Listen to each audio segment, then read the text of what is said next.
Се враќаме во студиото, како што кажавме, тука е господин Стојанче Ангелов, директор на Дирекцијата за заштита и спасување. Господин Ангелов, добре дојдовте во студио 10. Добро ве најдов, благодарам за поканата.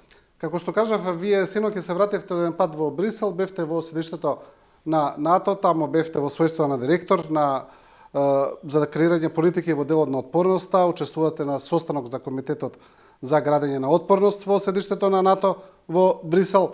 Ова се дел од тие, да речеме, редовни активности на Дирекцијата за заштита и спасување во однос на соработката со нашите сојузници.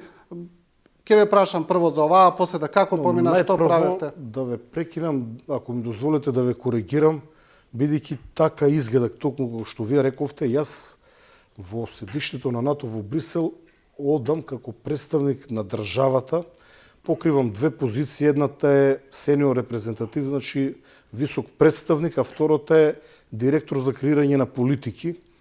И тие се би рекол со владен заклучок позиции кои што ги покривам и не се поврзани со моето работно место директор на Дирекцијата за заштита и спасување.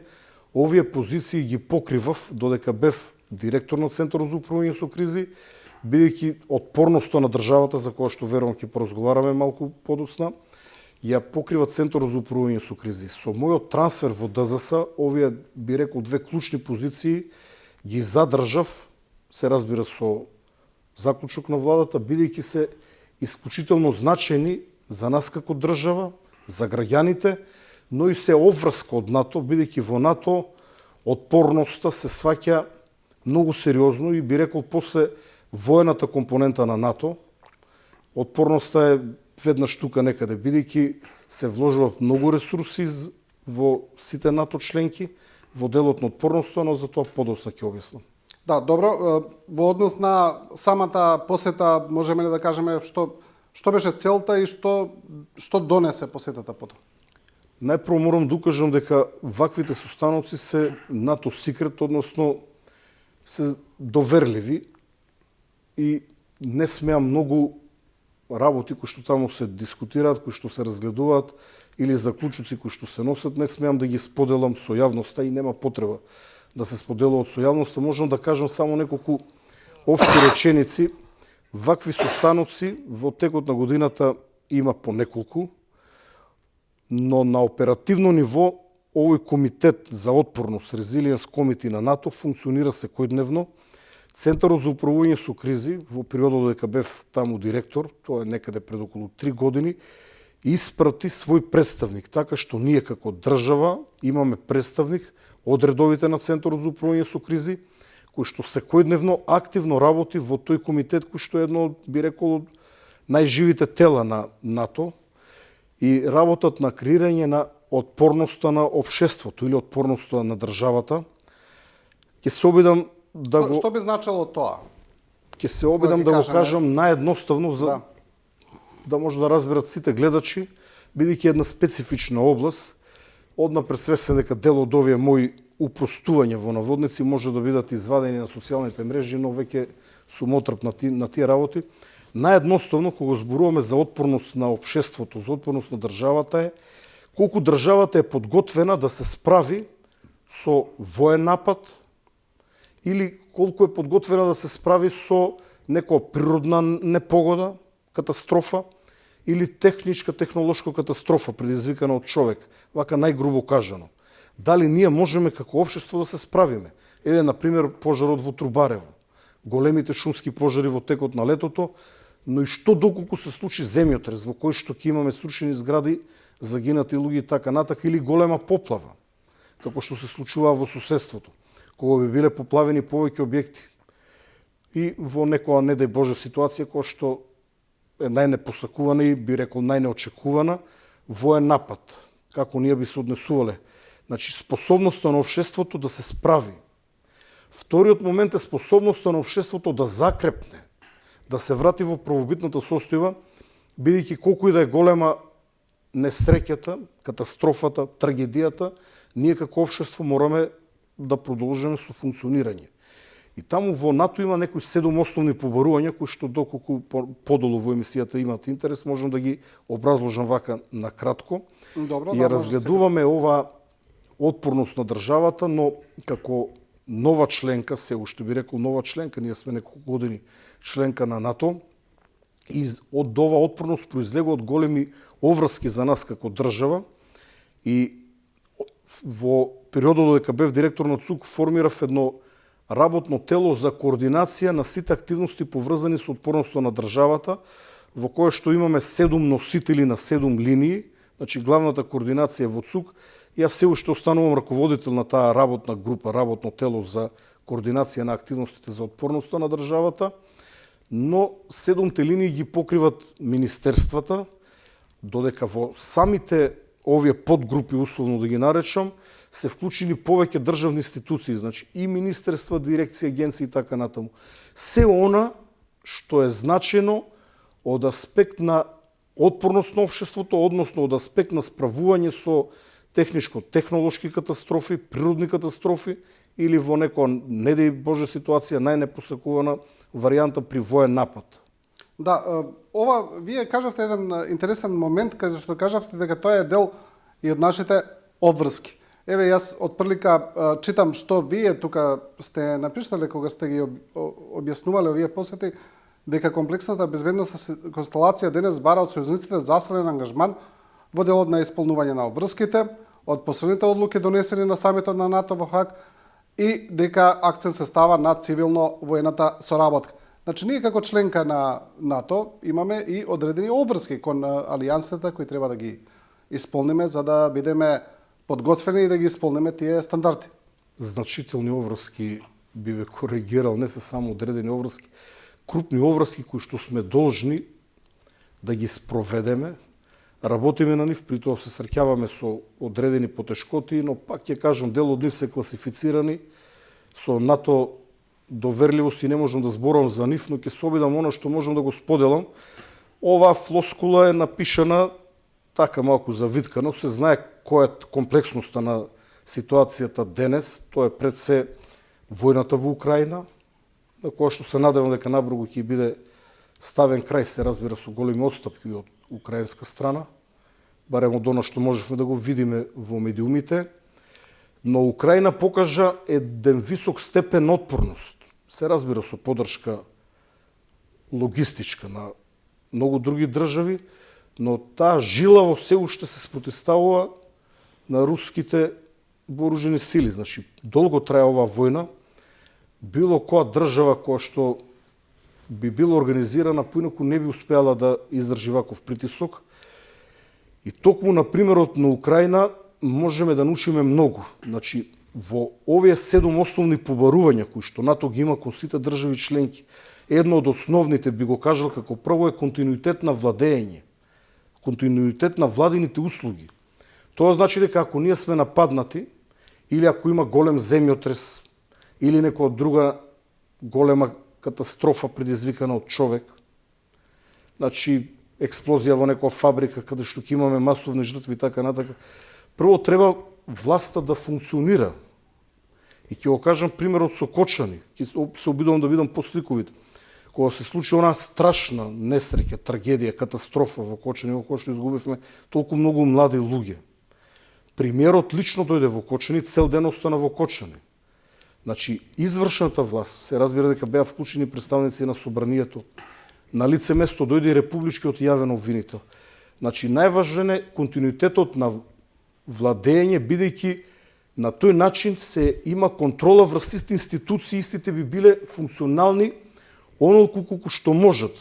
Затоа што при еден поголем земјотрес, ако се прекине снабдувањето со електрична енергија, може да падне целата мобилна мрежа.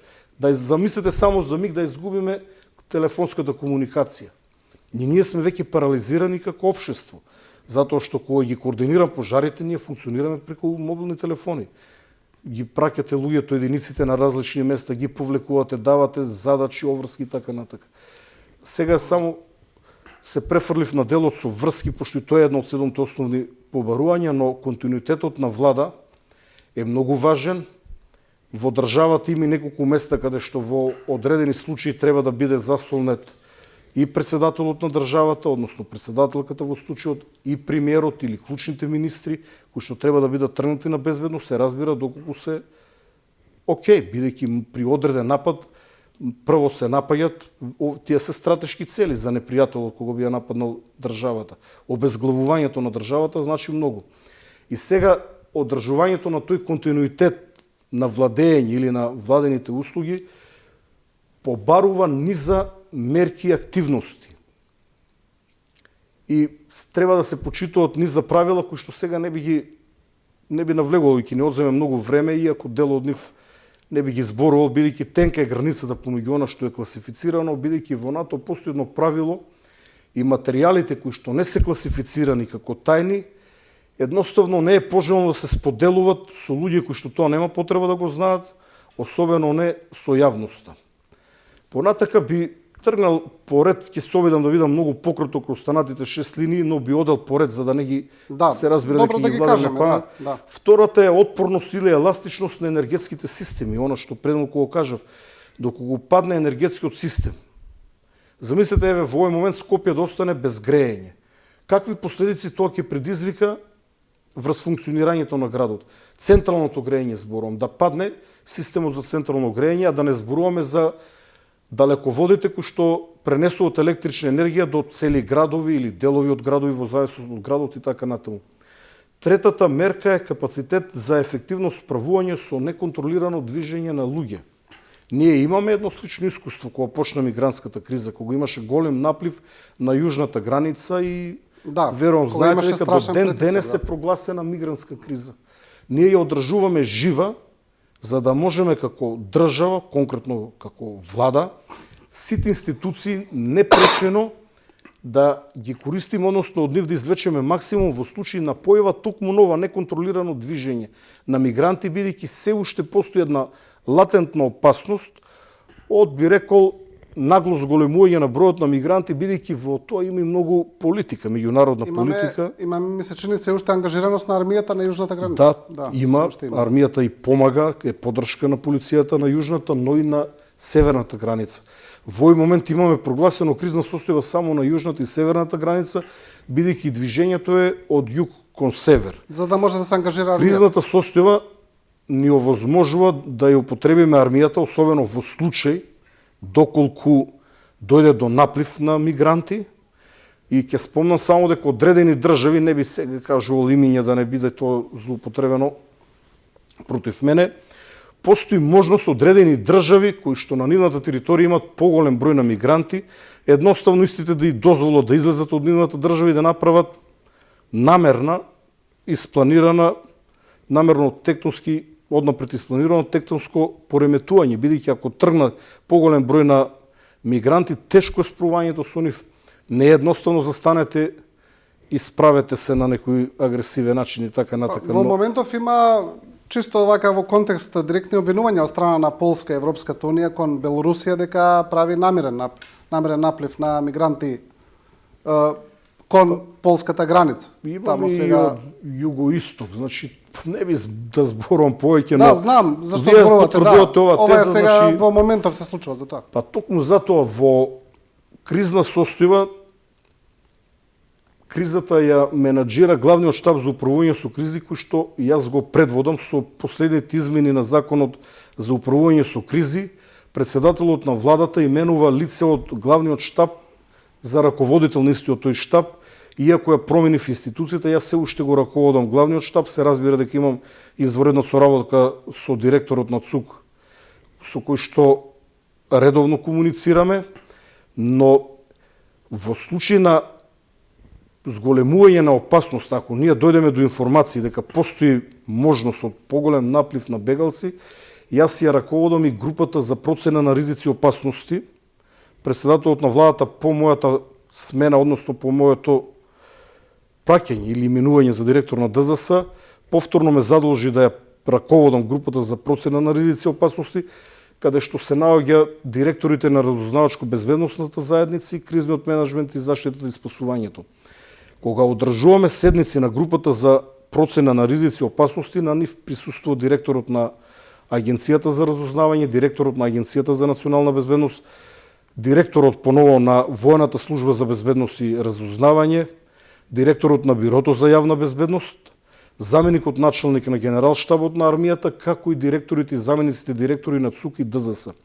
На тие средби кои што дел се класифицирани со одреден степен на тајност, јавно не зборуваме многу за тие средби, ние добиваме релевантни информации затоа што Агенцијата за разузнавање навистина би рекол дека е на висина на задачата и секој пат има свежи информации или од сопствени извори или преку размена на информации со пријателски разузнавачки служби и ние однапред можеме да предпоставиме кога би имало такви разместувања на поголема група на мигранти и намерно малку подолго зборов на оваа тема, бидејќи во суштина тоа е, како што веќе реков, една од точките на тие 7 основни побарувања на отпорноста на државите, кој што НАТО ја бари од нас. Да, како држава имаме како држава многу сериозен пристап и кон движењето на мигрантите за истото да не се претвори во неконтролирано движење.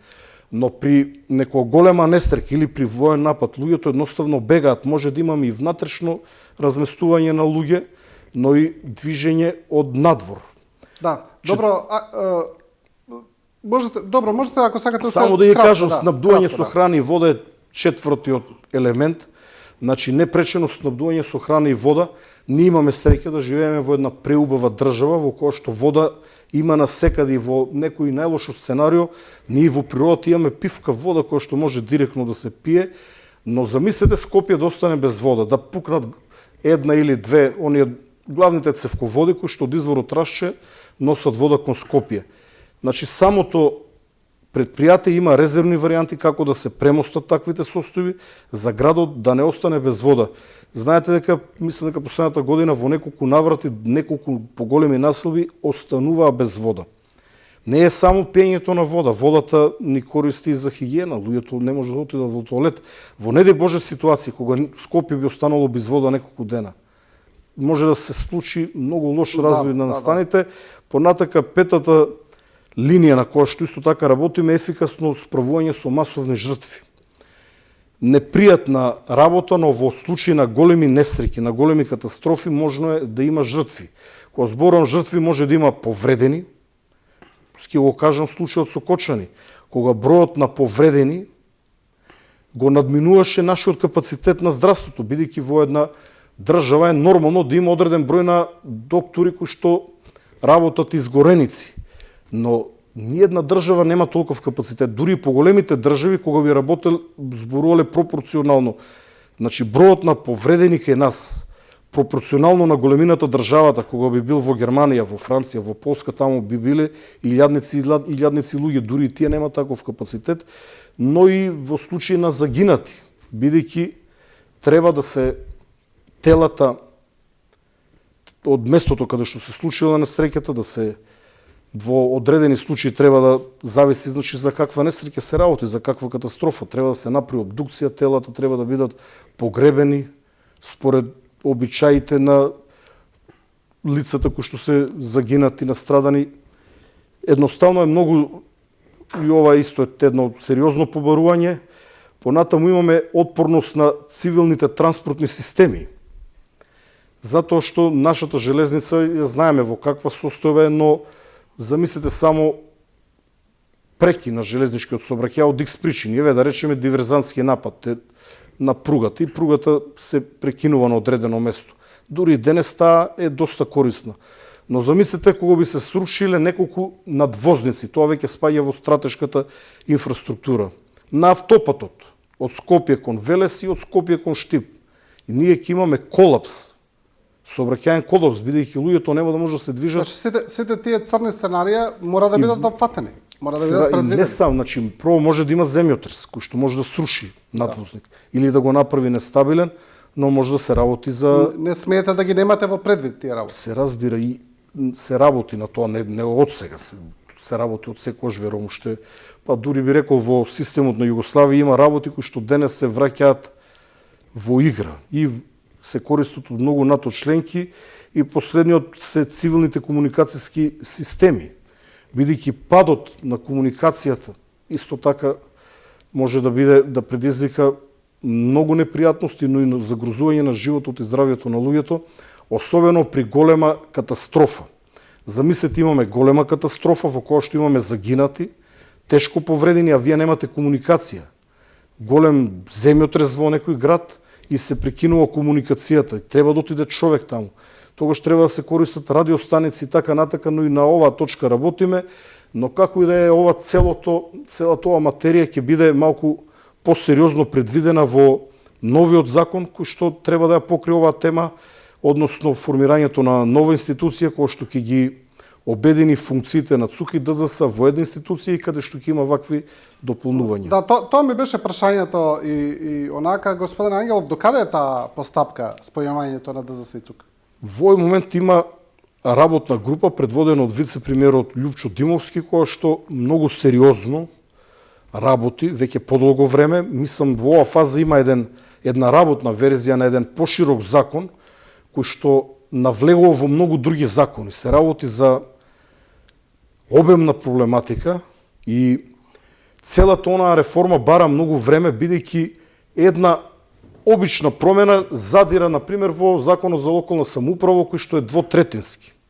И тоа значи дека покрај промената на овој носечкиот закон, треба да се променат низа други закони, а со тоа и низа други подзаконски акти.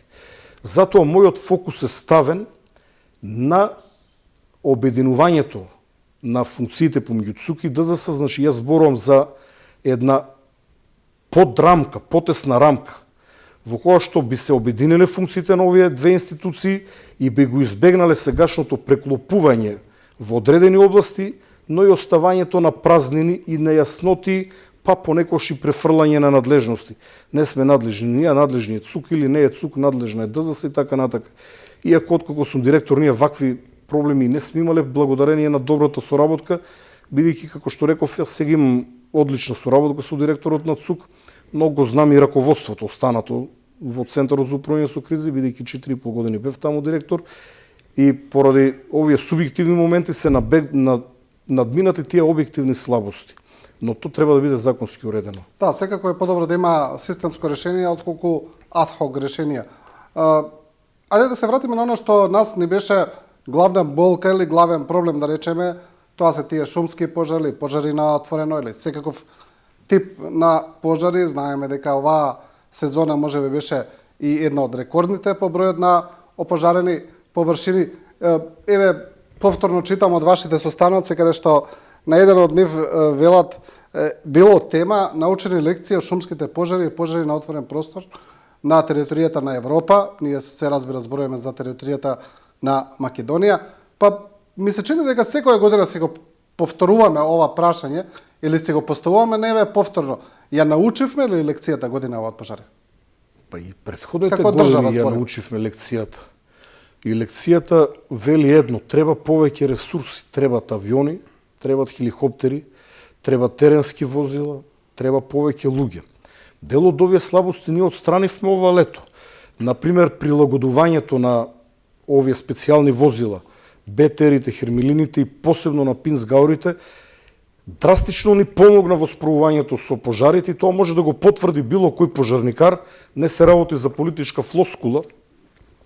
Било кој пожарникар кој што учествувал во гасењето на шумските пожари знае дека пинсгаурите беа многу корисни, бидејќи тие може да се движат дури онаму каде што класичните теренски противпожарни возила не можат. Не сите, се разбира дека имаше малку исмејување на социјалните мрежи за тоа, карикирање, па еве, па некој дека не заглавиле, па не работеле, што ти ја знам. Имаше ли корист од употребата на овие возила?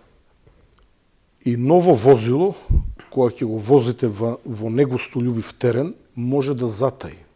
Се разбира дека се појавуваат дефекти, се работи за стари возила кои што биле гаражирани 15-20, а може би повеќе години. Дел од тие пинсгаури во нив сум се возил како припадник на специјалната единица на МВР од 96 година па наредните години потоа. Значи, сега возилата се во топ форма, би рекол. Истите одлучив да бидат сместени во Кавадарци, затоа што градоначалникот на Кавадарци Митко Јанчев е еден од креаторите на трансформацијата на овие возила, заедно со министерот за внатрешни работи Панче Тошковски и со силна поддршка на претседателот на владата. Не случајно ги издвојувам овие три функционери, бидејќи без директна поддршка од владата беше невозможно да се направи целата ова операција. Не е едноставна. Донесоа ли корист? многу корисни. Повторно ќе кажам, било кој пожарникар или учесник во гасењето на пожарите тоа може да го потврди, затоа што пинцгаурите одат по многу стрмни терени. На некој место утврдивме дека литражата ти имат резервоар од 1,5 тон вода. Некаде каде што е многу стрмно ги полневме помалку, 500, 600, 700 литри. И нема проблем да излезат. Но тие 500 литри нам многу ни значат. Чисто за споредба, генерално се околу 400 литри резервоарите кои што ги носат останатите теренски возила. Но видете, треба да се почитува креацијата, од ништо да се направи нешто. Можеби е најдобро ние да купиме нови теренски возила специјално наменети и создадени за таа намена, за гасење на шумски пожари, но чинат многу. Се работи за милионски суми. Многу е поедноставно ресурс кој што го имавме дома, со помош на општествено одговорни компании, со спонзорства, кои што помогнаа да се тие пренаменат, прилагодат за гасење на шумски пожари. БТР-ите во повеќе ситуации со нивните мокни водни топови, што со домет од околу 100 метри, драстично ни помогнаа да ја промениме сликата. БТР користевме и во пожарот во Трубарево. Хермилините, кои што во суштина влечат цистерна. И сега можеби е подобро вие да купите теренска цистерна со повисоки тркала, кој што може да отиде секаде, но ние со хермилините влечевме цистерни, се разбира приклучени на хермилините, на места каде што водата ни беше неопходна, од 4 до 8 тона имаме цистерни. Пожарот во Јасен цело време имавме употреба и на хермилини и на БТР, а пинцгаурите таму секојдневно патрулира и непосредно учествува во гаснењето. Се разбира, управувани од специјалци од МВР и од припадници на последната единица, и укажувам една голема благодарност во некои прилики од припадници на армијата. Да, кога зборуваме за капацитетите за гасење на пожари, ги спомнавте и вие, тоа се и тука се и авионите или ер тракторите. Имавме порано секоја година драма со нив, ајде да речеме. Работат, не работат, ремонтирани се, не се ремонтирани, има пилоти, нема пилоти. Наоѓаме ли начин и систематски да го решиме овој проблем? Работам на изноѓање на решение како менаџер на институцијата и како раководител на главниот штаб. Во овој момент состојбата е значително подобрена во однос на минатите години. Едниот ер трактор е функционален и ова лето веќе го имаме сервисиран и го имаме на располагање. Значи еден ер трактор имаме. За останатите два чекам да влеземе во следната буџетска година, за да добиеме пари. Веќе на 2 јануари тендерот ќе биде објавен. При тоа морам да укажам дека на тој тендер се јавува само една компанија која што го има ексклузивното право, се работи за компанијата Титан, која што е застапник на ер тракторите, односно на фирмата која што ги произведува, на компанијата, фабриката која што ги произведува ер тракторите за цела Европа. Имав неколку работни средби со господинот Хуго, кој што е менаџер на оваа компанија на Титан во Европа. Многу, би рекол, коректни и корисни средби, на кои што замолив и договорив сервисот на ер тракторите да биде колку може порано за веќе во мај да ги имаме сервисирани во Македонија двата несервисирани ер трактори. Ја посетив Хрватска, односно нивниот како ќе му дојде воздушен технички центар, воздухопловен технички центар во кој што ги сервисираат нивните ер трактори, нивните канадери во соработка со компанијата Титан. Нашите ер трактори ќе бидат упатени во Загреб, каде што истите ќе бидат благовремено сервисирани. Зборов со директорот, го замолив да не се одолговлекува сервисирањето и очекувам веќе во април двата ер трактори да бидат сервисирани. И веќе во мај ќе имаме 3 функционални ер трактори. Тоа сум сигурен. Тоа ние колку имавме вкупно? 3? 3. Истовремено веќе имам разговори за набавка на 3 нови ер трактори, но тоа е процес кој што трае со години. Кога вие денес би ги платиле тракторите, би чекале неколку години, бидејќи постои голема побарувачка на противпожарна опрема. Било кој тип на противпожарна опрема за гасење на шумски пожари се чека можеби година од најситните работи па до најкрупните, па со години. Мислам дека производството на канадери е стопирано, не се произведуваат повеќе канадери, кои што се дупло помокни од ер тракторите, но и дупло, и повеќе од дупло поскапи. Така што се надевам дека ќе се движам во вистинска насока и дека ќе обезбедиме во наредните години уште 3 да го почна процесот сега, не значи дека јас ќе останам, но било кој ќе ја продолжи таа патека за набавка на трактори. Каква е состојбата со пилоти? Во овој момент најпрво еден од пилотите кој што е единствен професионално вработен беше во Загреб, се извинувам, беше во Шпанија на продолжување на дозволата, успешно ги помина обуките, тестовите. Мој драг пријател, Методка, кој што е еден од извореден пилот на Ер Трактор, храбар, кој што многу помогна ова лето, нему му помагаат двајца пензионирани пилоти, до кои што исто така сум благодарен, со кои што склучив договор сега ова лето, по моето доаѓање во ДЗС, значи почетокот на јуни, но при тоа договорот за соработка со нив го склучив на 2 сезони. Би рекол, и ова лето кој што помини наредното лето, така што сега можам да кажам дека имаме 3 пилоти од сега, кои што ни стојат на располагање, тие сега немат буквално никакви активности, од време на време се должни да направат по неколку лета со тракторите, колку да останат во кондиции и тракторите и пилотите. Еден пилот ќе замине во секој момент на обука, тој ќе биде 4-ти пилот, кој што порано работел во дирекцијата, но бил избркан од работа, договорот му бил прекинат, па се тужеше со дирекцијата, ја повлеков тужбата во првиот момент кога за тоа се создадо услови и истиот веќе еднаш го испратив на најпрво со добра волја, би рекол, на бесплатна рефреш, на освежување на неговите вештини, на симулатори во Шпанија, а сега во секој момент треба да замина на една сериозна обука за пилот на Ер Трактори и имам договор со еден извореден поранешен воен пилот, кој што има летано со сите видови на борбени авиони, но и на борбени хеликоптери, вклучително и Ми-24, кој што изрази желба да лета со Ер Трактори, иако е пензиониран пилот од армијата, и во тек е процедура за негово вработување во ДЗС, бидејќи законот сега тоа го дозволува, ќе ја прекине пензијата, ќе продолжи да работи во ДЗС и се надевам после нова година, тогаш кога ќе се создадат услови, бидејќи е голема гужва и на обуката за пилоти. На едно место се прави, како што веќе реков, имаме еден ексклузивен застапник кој што ја прави и обуката, но и сервисот на Ер Тракторите. И очекувам ова лето во јуни да имаме 5 пилоти и 3 исправни Ер Трактори. Тоа е доволно нашите да функционираат доколку има потреба непрекидно. Па прво би рекол дека по моето доаѓање разговорот со премиерот му објасни дека платата на пилотите е ниска и тоа ги одбива, бидејќи летањето со Ер Трактори е многу компликувано и тешко и многу ризично.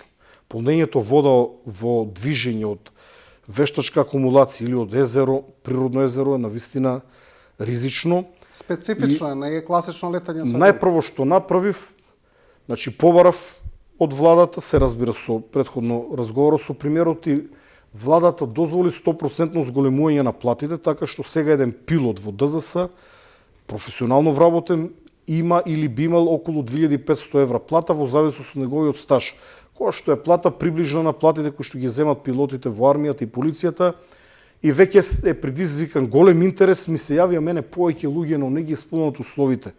За да летат на Ер Трактор потребно е да имат некој минимум од 400 часа налет со било каков тип на авион, но пожелно е што повеќе, но има една друга ситуација. Еден извореден пилот на патнички авион не може да се снајде на Ер Трактор. Не сите се разбира дека некој би можел, но летањето со патнички авион е многу пофина работа и се разбира многу поодговорна, затоа што пилот на патнички авион има по 200, 300, 500 животи во своите раце, во зависност од типот на авионот, па и повеќе. Но Ер Тракторот е механичко летањето, бидејќи самиот имам летано со едрилици кога бев млад, и јас малку повеќе ја разбирам таа проблематика и точно знам каде се спецификите, но и тежината. Да, добро. И во однос на ДЗС на самата институција, на останатото екипирање, каква е тука состојбата? Дали тука институцијата е подготвена, еве да речеме, за предизвиците кои сигурно ќе дојдат од следната сезона? ДЗС има мал, но сериозен капацитет, има малку, но сериозно квалитетни луѓе со добро образование, има луѓе со воена академија, со факултет за одбрана и со друг тип на образование кои што се дошколувале, но и стекнали искуство. Не секојаш образованието е пресудно. Ќе кажам мал број на луѓе кои што зборувам сега за оператива, за оперативната работа, и се обидувам да ги ставам во по висока брзина, бидејќи некако оно што го затекнав таму, тие беа навикнати да работат по линија на понизок отпор. И верував, и се уште верувам дека можам да извлечам од нив многу повеќе, веќе се покажуваат промените. Истите луѓе, мотивирани, со одврзани раце, бидејќи избегнувам да работам микроменеджмент, оставам тие да носат одлуки на нивното ниво, бидејќи генерално со тој проблем се сретнав и во ЦУК. Вработените доаѓаат и прашаат директоре што да направам. Тоа е твоја работа и ти знаеш подобро од мене. Ако некој работи 20 години во дирекцијата, јас сум менаџер на институцијата, јас не треба на некој што работи таму 20 години да му кажувам. Но во делот на оперативата, моето претходно искуство и во полицијата, во специјалната полиција, овие моите работи по странство на брод во Ирак, ми дават една посебна умешност да можам да побрзо да ја разберам оперативата и да ги охрабрам да действуват, и верувам дека ДЗС ќе биде непрепознатлива во позитивна смисла за кратко време, но најверојатно тоа ќе се случи со новата институција.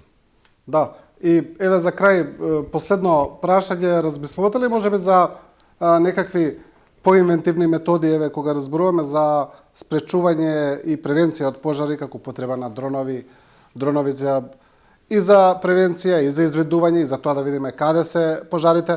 Сега да не зборуваме дека веќе има и дронови за гасење на пожари, но овој делов каде што повеќе зборуваме за нивно спречување.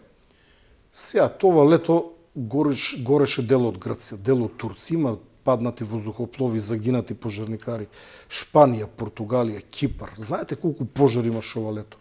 Франција.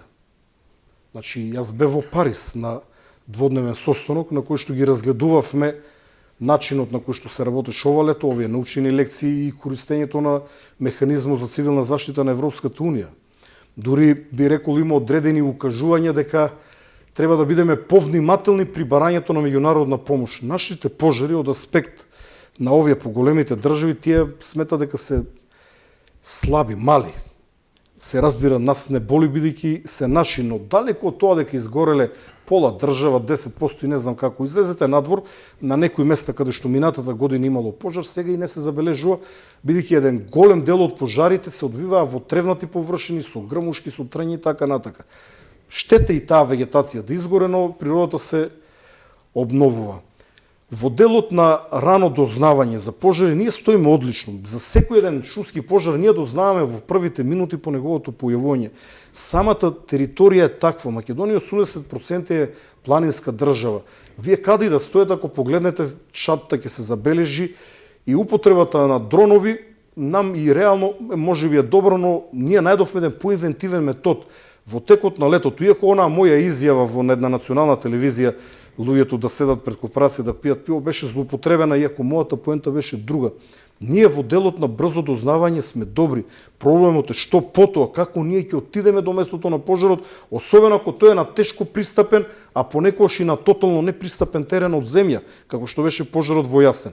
Секое утро ова лето полетуваше спортски авион на Агенцијата за цивилно воздухопловство. И цел ден кружеше, буквално цел ден кружеше на територијата на државата и мене ми праќаа фотографии и видеа од пожарите. Буквално секој ден пожар, иако ние на други начини дознававме за нив. Јас дознавав веднаш, значи од воздух, кога тој лета на 1000-2000 метри, зависи на која висина лета, тие гледат еден поголем дел од територијата. Нашата држава е мала.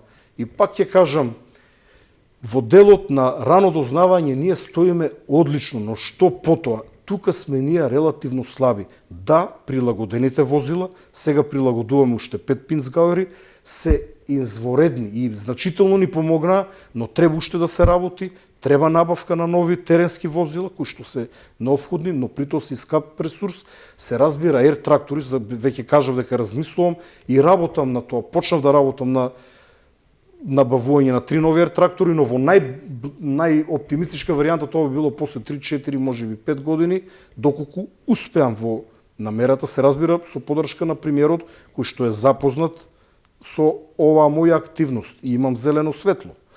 Исто така треба да се работи на набавка на хеликоптери, но знаете дека армијата е во фаза на набавка на хеликоптери. Тие се борбени хеликоптери со друга намена, ќе видиме дали и колку можеме да ги користиме за гасење на пожари. Но и во армијата бројот на пилоти е, да кажам, задоволителен, но потребен е, бидејќи школата за пилоти во Петровец едноставно беше уништена. Иако таа лично мене како идеја многу ми се допаѓаше. Производството на пилоти е многу скапа работа, но јас како менаџер, да кажам, на Ер тракторите имам една многу добра идеја. Тука ова идеја произлегува од самите пилоти од ДЗС. За некој да биде пилот на Ер трактор доволно е да лета на било кој спортски авион 400, 500, 600 часа. Тоа е многу ефтино за нас како држава во споредба со функционирање на било каков центар за обука, кој што е драстично поскап. Но летање со спортски авион, значи тие пилоти ќе се користат за најразлични намени, а додека се еден момент кој што не го кажав, пилотите на борбени хеликоптери имаат специјална обука, дел од нивната борбена обука е летање на ниски висини и тие можат релативно лесно да се прилагодат на летање со Ер трактор, бидејќи спецификата кај Ер тракторот е тоа што тој лета над земја. Тој може некој под водата да пушти од неколку десетици метри. Ги знаете оние неколку летови, еве на пример кога во Трубарево со сиот ризик одлучив да употребам Ер трактор за да спречиме ширење на пожарот и успеавме во тоа. И успеавме пожарот да го изгасиме, би рекол, за рекордно време со оглед на тежината на самиот пожар. Употребивме и полициски и армиски хеликоптер кој што во низок лет фрла вода околу пожарот и на тој начин го навлажнија теренот и помогнаа спречување на ширење. Иако се разбира дека носечката улога имаа скопските пожарникари, кои што во моите очи се херои и една голема благодарност до нив, бидејќи насекаде се јавуваат, храбро влегуваат во пожарите и ги ставаат истите под контрола, потоа ги гасат. Да. Добро, господин Ангелов, ви благодарам за ова интервју. Благодарам за можност. Со ова го завршуваме првиот дел, интервју со Стојанче Ангелов, директор на ДЗС. Останете со нас. Продолжуваме со Агрон Фазли, председател на Занајчиската комора. Одиме со една кратка пауза за реклами и се враќаме брзо во студиото.